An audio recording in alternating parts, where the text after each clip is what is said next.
हरे कृष्णा. कृष्णा. प्रेक्षक हो, आपले गीता जीवनीमध्ये स्वागत आहे. भगवद्गीता जशी आहे तशी, अध्याय 3, श्लोक क्रमांक 22. न मे पार्थास्ति कर्तव्यं त्रिषु लोकेषु किंचन नानवाप्तमवाप्तव्यं वर्त एव च कर्मणि. भाषांतर. हे पार्थ, या तिन्ही लोकांमध्ये माझ्यासाठी कोणतेही नियत कर्म नाही.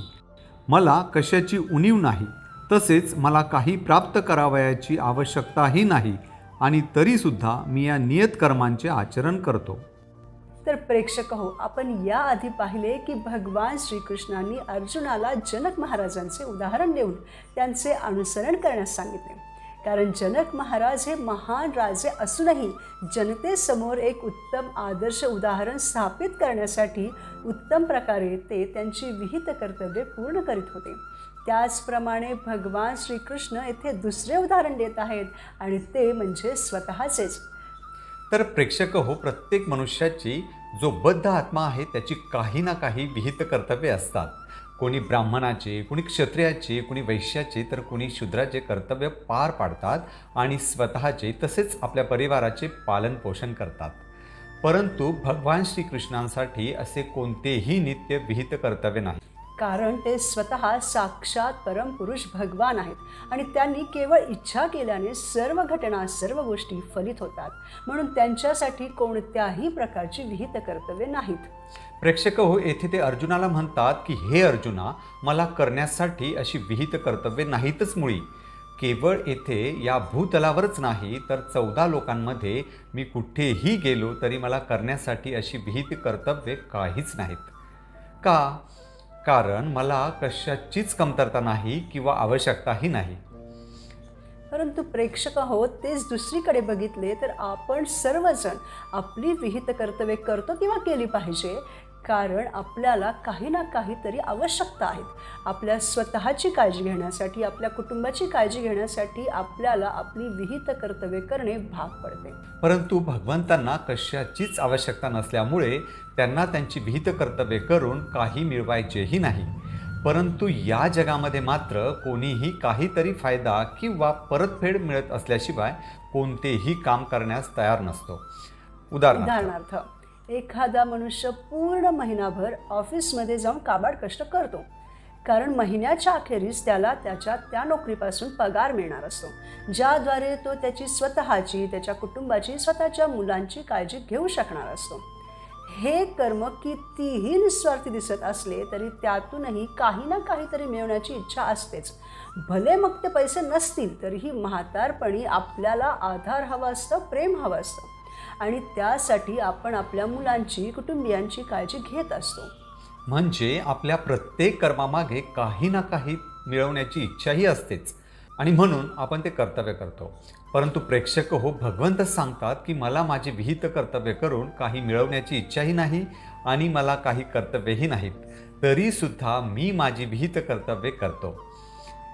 प्रेक्षक हो, श्रीकृष्ण तर सर्वांना देणारे आहेत, तरीही ते त्यांची विहित कर्तव्ये आवश्यकता नसतानाही पूर्ण करतात. कारण आपल्या समोर एक उत्तम आदर्श उदाहरण स्थापित करण्यासाठी. प्रेक्षक हो, ज्यावेळेस आपण विहित कर्तव्यांबद्दल बोलतो त्यावेळेसही विहित कर्तव्ये 2 गोष्टींवर आधारित असतात. एक म्हणजे वर्णानुसार आणि दुसरे म्हणजे आश्रमानुसार. तर वर्णानुसार म्हणजे गुणानुसार आणि कर्मानुसार अपेक्षित असणारी कर्तव्ये. 4 वर्ण आहेत: ब्राह्मण, क्षत्रिय, वैश्य आणि शूद्र.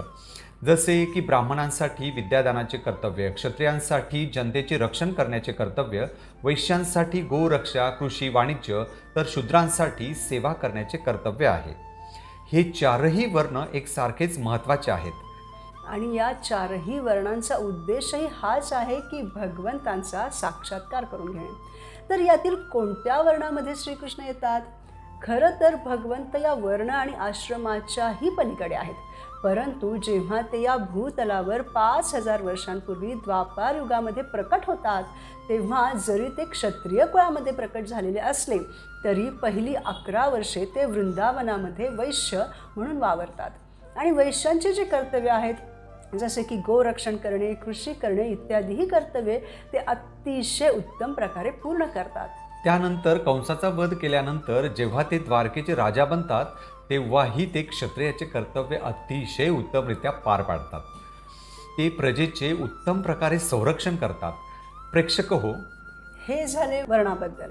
आता आपण आश्रमाबद्दल पाहू. तर ब्रह्मचारी, गृहस्थ, वानप्रस्थ आणि संन्यास हे 4 आश्रम आहेत आणि या प्रत्येक आश्रमासाठी विहित कर्तव्ये दिलेली आहेत. या सर्व गोष्टी वेदांमध्ये दिलेल्या आहेत आणि हे वेदसुद्धा भगवंतांपासूनच आलेले आहेत. तरीसुद्धा भगवान श्रीकृष्ण त्या आश्रमातील कर्तव्ये देखील तितकीच तंतोतंत पाळतात. जसे की ते जेव्हा ब्रह्मचारी आश्रमात होते म्हणजे विद्यार्थी होते तेव्हा त्यांनीही त्यांच्या आध्यात्मिक गुरूंचा म्हणजेच सांदीपनी मुनींचा स्वीकार केला आणि ते त्यांच्या गुरूंची सेवाही करीत होते. आणि त्यांचे शिक्षण पूर्ण झाल्यानंतर जेव्हा गुरुदक्षिणा देण्याची वेळ आली तेव्हा गुरूंच्या सांगण्यावरून श्रीकृष्णांनी पांचजन्य राक्षसाला हरवून यमराजांकडे जाऊन गुरुपुत्राची मागणी केली आणि यमराजांनी सांदीपनी मुनीच्या पुत्राला त्वरित पूर्ण पुरुषोत्तम भगवंतांच्या स्वाधीन केले आणि श्रीकृष्ण बलराम यांनी त्याला आणून आपल्या गुरूंकडे सुपूर्त केले. त्यानंतर जेव्हा भगवान श्रीकृष्णांनी गृहस्थ आश्रमामध्ये प्रवेश केला तेव्हा त्यांनी 16,108 राण्यांचा 16,108 रूपात स्वतःला विस्तारित करून उत्तम प्रकारे सांभाळ केला आणि कोणत्या एकाही राणीकडून त्यांच्याबद्दल कसलीही तक्रार नव्हती. प्रत्येक राणी समाधानी होती, संतुष्ट होती. त्यांना सर्व प्रकारच्या सुखसुविधा भगवंत पुरवित होते. तर प्रेक्षक हो, अशा प्रकारे स्वतःच्या उदाहरणावरून श्रीकृष्ण आपल्याला शिकवितात की आपणही आपली विहित कर्तव्ये पूर्ण केली पाहिजे. परंतु ती कशी? तर अर्थातच कृष्ण भावना भावित होऊन. का? कारण सर्व नियंत्रकांचे नियंत्रक, सर्व राजांचे राजा, सर्व पित्यांचे पिता जर कोणी असेल तर ते आहेत भगवान श्रीकृष्ण. ते शक्तिप्रदात आहेत, सर्वांद्वारे पूजनीय आहेत, सर्वांपेक्षा श्रेष्ठ आहेत, सर्व कारणांचे परम कारण आहेत. श्रीकृष्णांना विहित कर्तव्य नाहीत कारण ते स्वतः ह्या सृष्टीचे निर्माता आहेत, नियमांचे निर्माता आहेत. हे नियम त्यांच्या इच्छेनुसार ते कधीही बदलू शकतात आणि नियमांचा निर्माता हा त्या नियमांच्या नेहमी वर असतो. उदाहरणार्थ, आपण रहदारीचे नियम पाळत आहोत. लाल दिवा दिसत आहे. 1.5 मिनिट पूर्ण होण्यासाठी आपण थांबलेलो आहोत आणि त्याच वेळी आपण वर बघितले तर आकाशामधून विमान जात आहे. परंतु ते विमान तो लाल दिवा बघून थांबत नाही. अर्थात ते विमान उंचावर आहे म्हणून. म्हणजे खाली रस्त्यावर वाहने चालवण्यासाठी जे नियम आहेत ते रस्त्याच्या वाहतुकीसाठी लागू पडतात, आकाशातील वाहतुकीसाठी नाही. त्याचप्रमाणे मनुष्यासाठीचे जे नियम आहेत ते देवी देवतांनी पालन करावेत असंही बंधन नाही.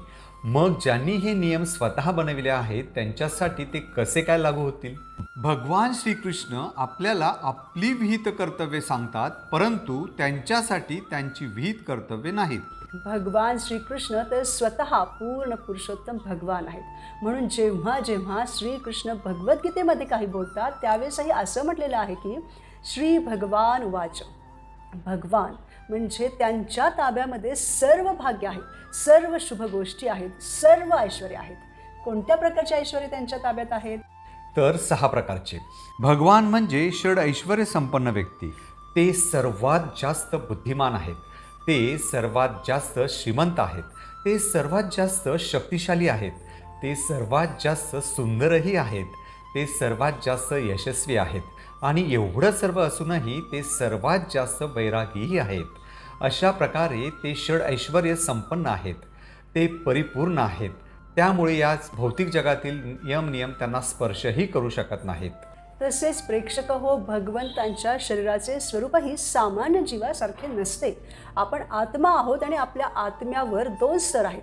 एक आहे मन, बुद्धी, अहंकारापासून बनलेला जो दिसत नाही सूक्ष्म शरीराचा आणि दुसरा स्तर आहे पंचमहाभूतांपासून बनलेला म्हणजे भूमी, जल, अग्नी, वायू, आकाश या पंचधातूंपासून बनलेले हे स्थूल शरीर जे दृश्य असते.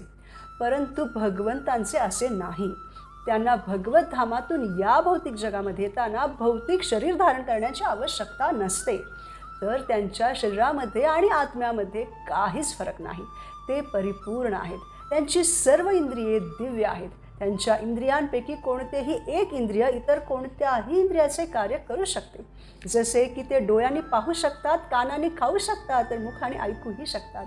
भगवान श्रीकृष्ण या पृथ्वी तलावर त्यांचा केवळ एक दृष्टिक्षेप टाकतात आणि ही भौतिक प्रकृती गर्भस्थ होते.